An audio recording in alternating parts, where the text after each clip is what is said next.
What would you do if your child's life depended on you walking miles in the freezing cold? This is the story of a father who faced that very challenge. It was a cold morning, and the sun was barely awake. The streets were silent, except for the sound of one man's footsteps. His shoes, worn and torn, barely shielded him from the icy ground, but he kept walking. His face was tired, his hands trembling, and his legs felt like they might give out. But he couldn't stop. He wouldn't stop. He was walking for his son. His boy was sick, lying in a hospital bed, and every moment mattered. The medicine the doctor prescribed was far away, in a clinic that wouldn't deliver. The man had no money for transportation, not even for a bus ticket. He had begged the hospital staff for help, but they simply told him, "You'll have to get it yourself." His heart ached. He looked at his son, fragile and weak, and promised him softly, "I will be back soon." The journey was long miles through dirt roads, bustling city streets, and stretches of empty land. The biting wind cut through his thin jacket, but he pulled it tighter around himself and pressed on. With every step, he thought about his boy's small hands, the way they used to grab onto his fingers when he was learning to walk. He thought about the laughter that used to fill their little home, and how it had been replaced by silence and the beeping of hospital machines. The man's stomach growled, but he had no food to eat. He hadn't eaten since the day before, saving every penny for the medicine. His throat was dry, and the sight of people sipping coffee in warm cafes made it harder to swallow. But he didn't stop to rest. There was no time for that. Every minute could be the difference between life and death for his son. As he walked, his mind wandered back to happier times. He remembered the first time his son said, "Papa." The sound had filled his heart with so much pride that he felt like he could lift the whole world. He had promised himself that day that he would do anything to protect that little boy.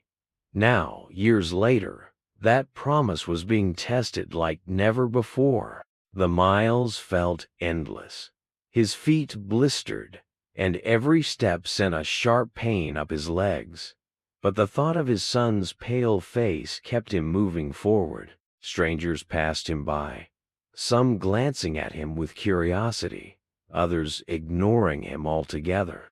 He wanted to ask for help, but he was too proud. He was a father. This was his burden to carry. Finally, after hours of walking, he reached the clinic. His hands shook as he handed over the crumpled money he had been clutching the whole way. The pharmacist looked at him, surprised by his ragged appearance, but said nothing. She handed him the small bag of medicine, and he held it as if it were made of gold. He didn't waste a moment. With the medicine safely tucked into his jacket, he began the long walk back. His body screamed for rest, but his mind refused to listen. He imagined his son's smile when he returned, the relief in his wife's eyes. That was all the motivation he needed. The return journey was harder.